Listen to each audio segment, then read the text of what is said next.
हे, तो कैसे हैं आप सब। तो इस वीडियो में हम अपना इंटीजर वेरिएबल देखने वाले हैं, जो सॉलिडिटी के इंटीजर वेरिएबल। तो इसमें सबसे पहले देखते हैं क्या होता है।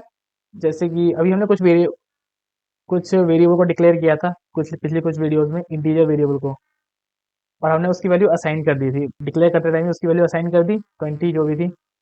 बट अगर हम इस इंटीजर वेरिएबल के अंदर कुछ वैल्यू असाइन नहीं करते हैं तो क्या होता, तो बाय डिफॉल्ट उसमें ऑटोमेटिक जीरो ले लेता है। सॉलिडिटी में ये होता है कि अगर किसी भी वेरिएबल की वैल्यू मैंने सेट नहीं करी है तो बाय डिफॉल्ट उसकी जो वैल्यू होती है वो ऑटोमेटिक सेट हो जाती है।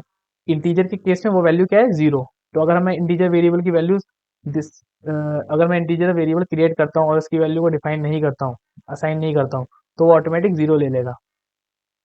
और फिर इसके बाद हमने क्या यूज किया था, यू इंट। अब उसका क्या मतलब होता है वो देखते हैं। तो यहाँ पे दो इंटीजर टाइप होते हैं, एक होता है इंट और एक होता है यू इंट। तो इन दोनों में मेन डिफरेंस क्या है, तो इन दोनों में मेन डिफरेंस ये है, अगर मैं इंट वेरिएबल क्रिएट करता हूँ, अगर मैं करता हूँ इंट नम, तो उसका मतलब ये है कि वो वेरिएबल नेगेटिव और पॉजिटिव दोनों वैल्यू स्टोर करा पाएगा अपने अपने अंदर। अगर मैं यू इंट करता हूँ तो वो सिर्फ पॉजिटिव वैल्यू स्टोर करा पाएगा, जीरो से ग्रेटर देन। जैसे कि नाम भी बता रहा है इनका, इंट मतलब साइन इंट, मतलब दोनों साइन पॉजिटिव नेगेटिव। अनसाइन मतलब सिर्फ पॉजिटिव।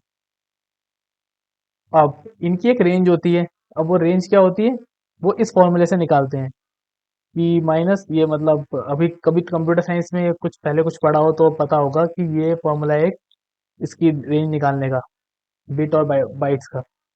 तो ये -2 की पावर n-1 से लेकर 2 की पावर n-1 -1।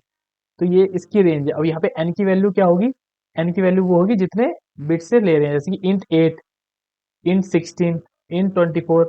ये 8-8 के गैप में चलती रहती है। और कब कहाँ तक चलती रहती है, स्टार्ट 8 से होती है और ये एंड कहाँ पे होगी, 256 तक। ये इसकी लास्ट रेंज है इंटीजर की। अब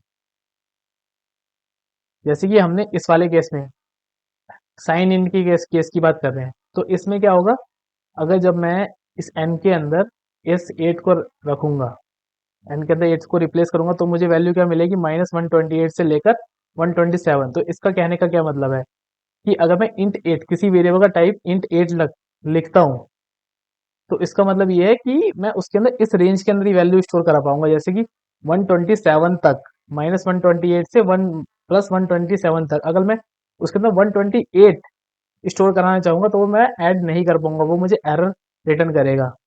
वैसे ही सेम साइन वाले केस में इसकी रेंज क्या है, 0 से 255। अगर मैं 256 स्टोर कराऊंगा या माइनस वैल्यू स्टोर कराऊंगा अनसाइन इंटीजर के अंदर, तो वो मुझे एरर थ्रो कर देगा। ओके। अब इसमें दो चीजें वो ध्यान में रखनी है।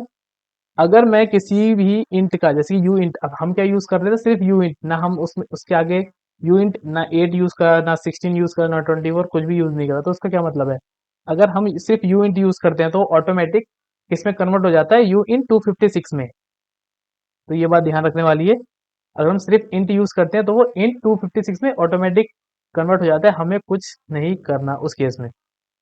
तो ये था मेरा साइन और अनसाइन इन। अब इसको मैं अपने रीमिक्स पे दिखा देता हूँ कि कैसे करना है, मतलब इसकी एरर क्या आएगी और क्या चीज़ है।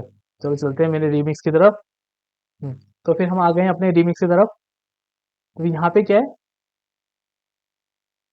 हमारा एक नम वेरिएबल क्रिएट हुआ है। अभी मैं इन सबको कर देते हैं रिमूव, और इसकी वैल्यू मैं सिर्फ सबसे पहले इसको करते हैं सेव। सिर्फ डिक्लेयर किया, डिफाइन नहीं करा, सेव हो गया, कंपाइल भी हो गया। अब मैं इन सबको कर देता हूँ डिलीट। अब मैं इसको डिप्लॉय करता हूँ। अब देखेंगे, मैंने क्या है, सिर्फ डिक्लेयर किया, डिफाइन नहीं करा, तो इसकी वैल्यू क्या होनी चाहिए, बाय डिफॉल्ट जीरो, और जो कि करेक्ट है वो आ भी गई। अब ये यू इन 250, अगर यू इंट है तो मतलब इसकी रेंज क्या है, यू इन 256, मतलब अनसाइन इन 256 तक है। तो इसकी तो बहुत रेंज हो जाएगी अगर हम 256 को उस फॉर्मूले में ऐड करेंगे, तो जो अभी दिखाया था। तो इसको हम करते हैं यू इंट 8।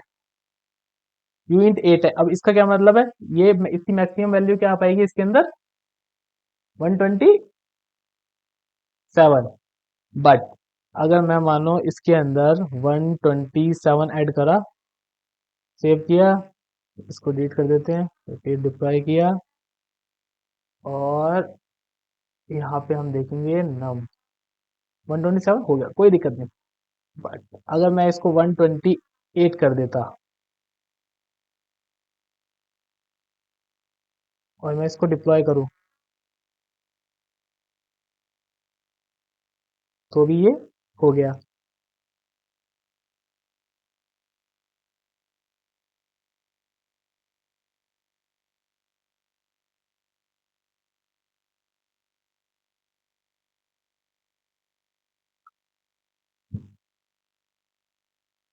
तो फिर हम आ गए अपने रिमिक्स की तरफ। तो रिमिक्स में हमारा एक वेरिएबल क्रिएट हो रखा है, इधर देखेंगे सिर्फ क्रिएट हुआ है। मैं इन सबको डिलीट कर देता हूँ। सिर्फ हमने डिक्लेयर किया, डिफाइन नहीं करा। अब मैं इसको अगर डिप्लॉय करूँ और यहाँ पे इसकी वेरिएबल को प्रिंट करा, तो मुझे क्या है, जीरो। मतलब डिफॉल्ट वैल्यू क्या होती है इंटीजर के केस में, क्या होती है, जीरो होती है। अब मैं इसके अंदर वैल्यू स्टोर कराता हूँ, ठीक है। अब मैं इसके अंदर मैक्सिमम वैल्यू कितनी स्टोर करा सकता हूँ, ये अनसाइन इंट की है, मतलब पॉजिटिव वैल्यू। तो जीरो से कहाँ तक जाएगी ये, 255 तक।